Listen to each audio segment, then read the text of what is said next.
So wireless video transmitters seem to be all the rage now, and for good reason. Brands are now able to create crazy affordable transmitters that perform just as good as ones that literally cost like half a freaking house mortgage. Today we're looking at the brand new VAXIS ATOM 500 SDI that just got announced, and I'm gonna put it through some tests and see just how well it performs.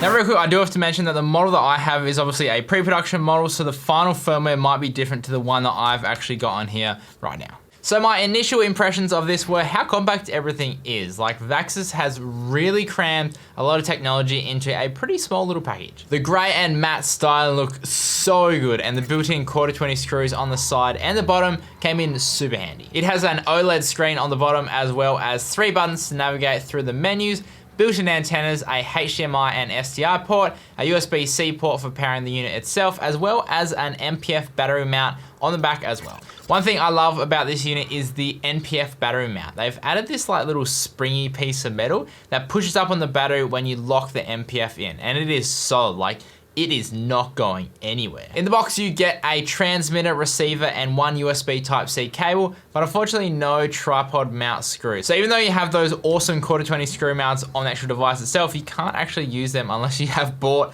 a tripod screw mount before. The overall build quality of the VAXIS ATOM 500 SDI is actually really good, with a mainly metal body and a plastic cap on the top portion where the antennae are located. Those 1/4-20 screw mounts have helicoils already in them, which means you know they're not going to strip easily, and the ports are super easy to fit all your cables into as well. However, I did notice that my SDI cable sat very, very low when connected. Like, I can still disconnect it, but you kind of have to like squeeze your fingers in there. It's not the easiest thing in the world. The OLED screen has all the information you could possibly need, and it's quite large as well, so you get signal strength, video type, device temperature, channel, fan setting, and also battery voltage. Diving into the menus by holding the middle button, we have some assistance functions like the Wi-Fi name and password, as well as how many devices are actually connected, which is pretty cool. Under settings, we can set up pairing, whether we want to actually transmit to an app, and this is actually turned on by default, and a bunch of system information as well. Then finally, a scan function, which is used to determine which channels are actually good and which channels are actually bad. Now, unfortunately, with my particular device, it was having a hard time determining what was a good channel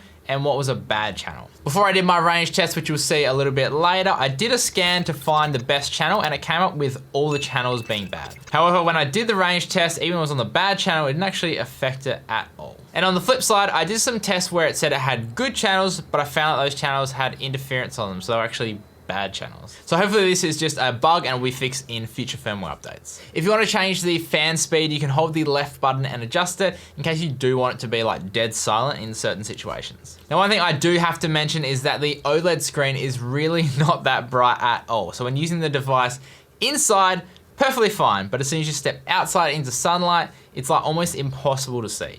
In terms of latency, Vaxis claim it has a 80 millisecond delay, but since I've always struggled to get accurate latency readings, I put it side by side with the Hollyland Mars 300 Pro, which has a latency of 100 milliseconds. And you can see from this footage, it looks pretty much the same, if not a fraction faster. Now, if you didn't want to use those SDI inputs, you can also use the HDMI input, and it works just as good. You can also use a SDI input and then a HDMI output, or vice versa, because it's got a built-in signal cross, which was super handy because I've only got HDMI monitors. It can transmit up to 1080p, 60p footage, but you can also input 4K video signal as well, and it handles it just fine by downsampling it. Right, so now the main thing we need to test is the signal quality and the range, so let's go do that right now. So the ATOM 500 SDI is said to have a 500-foot transmission range, or 152 meters, which is really good, but how well does it actually perform up until this point and past it? At 85 meters, the first little stutters started showing up and the latency dropped a little bit, but it managed to hold on to the signal all the way up to that 500-foot mark with only a few dropped frames here and there, as you can see in this video.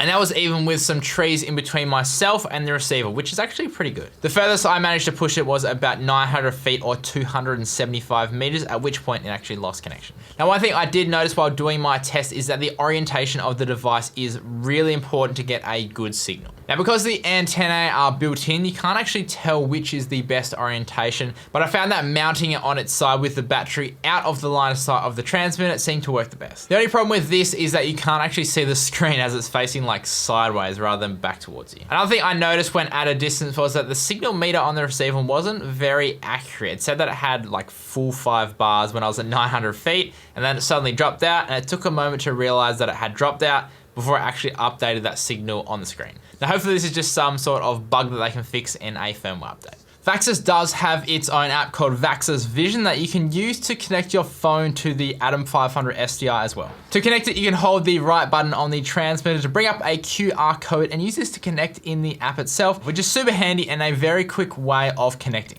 Once connected, you can take photos or record videos, but if the signal drops out, it does stop the recording, so just keep that in mind. You also have peaking and zebra, as well as a few adjustments to actually like change the look of the image, but just keep in mind that if you do change the brightness of the actual image in the settings, it does affect the zebra, so just keep that in mind. I did notice the latency was a tad faster on the app than when using the actual receiver, but the signal strength just isn't as good because obviously it's using a Wi-Fi connection. So after a bit of testing, I managed to get a good signal and I got about 80 to 90 meters or so out of the app, or about 300 feet. Now, as for price, the Atom 500 SDI will set you back $459 US, or about 670 Australian dollars, which is a pretty good price and pretty comparable to other products kind of in this range on the market already. But you do also get access to these really cool like skins. So if you want to have your own like kind of unique looking one, then you can get that as well. Overall, I do actually really like the product. There's a few firmware bugs that need to get fixed for the release, but overall the signal strength was actually really good. Like 900 feet is freaking insane. It's like 300 meters out of a device that's like less than $500 US. And especially like that NPF battery thing on the back where it holds it in real snug.